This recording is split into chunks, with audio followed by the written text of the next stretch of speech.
See, I spoke to two young footballers at the weekend, and I was absolutely astonished, Peter. I thought they were going to ask me about the football, or did your horse win, because they knew I had a horse racing on Saturday. Did your horse win at the races, or where they might be going for holiday? Straight away, they came up to me as if I was the fountain of knowledge, and they said, what do we make about this gender dysphoria? Can a boy be a girl and a girl be a boy, and can this happen without parents' knowledge?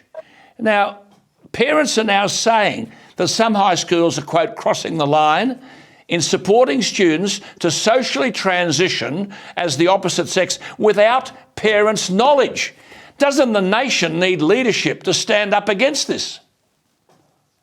Well, of course it does. And let me come to that important second issue in a second. But, I mean, did your horse win on the weekend or not? It'll win tomorrow at Doomben. It'll win. All right. Well, race 2 at Doomben tomorrow. Tell me off air. Tell me off air if we get the good odds before you give it away. No. Look, Alan, I just don't accept discrimination in any form. And I believe that's the starting point for the vast majority of Australians.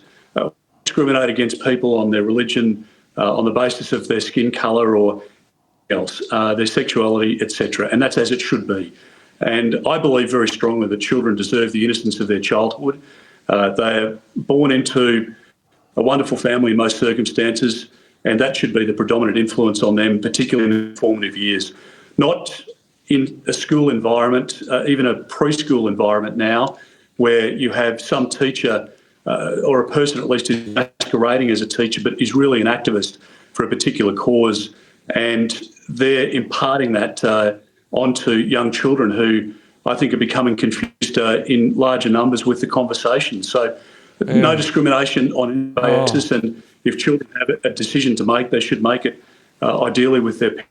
Definitely. Not be ostracised as a result of a decision we're all supportive not be of that. Isolated from their parents. Yeah, I mean, this is just breaking down the family. This is a parental matter, and we should be encouraging, if there's a problem, a dysphoria problem, parents have to be talked about. See, then we go to the anxiety with youth suicide rates going up. The same young people are telling us that rotten people like you, Peter Dutton, and me are leaving them in a world in which they won't survive because of climate change. And Bowen and Albanese are talking about this existential threat of carbon dioxide.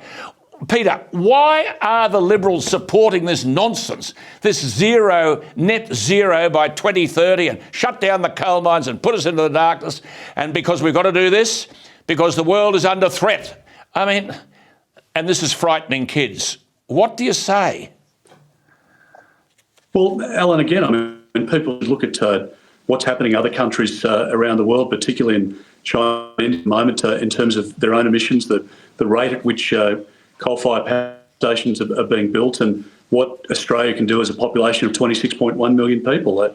We've been very clear about the fact that you shouldn't be turning off the old system until a new system is built. And if you continue down the path that the government's on at the moment, the lights are going out and certainly prices are going up. We know that from the 1st of July, another 25% increase for many households.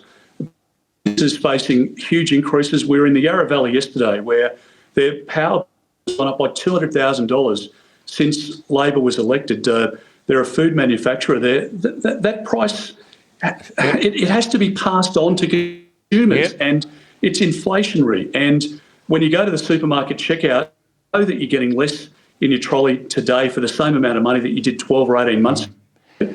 Well, and it's because of the energy policy, because of the inflationary policies otherwise.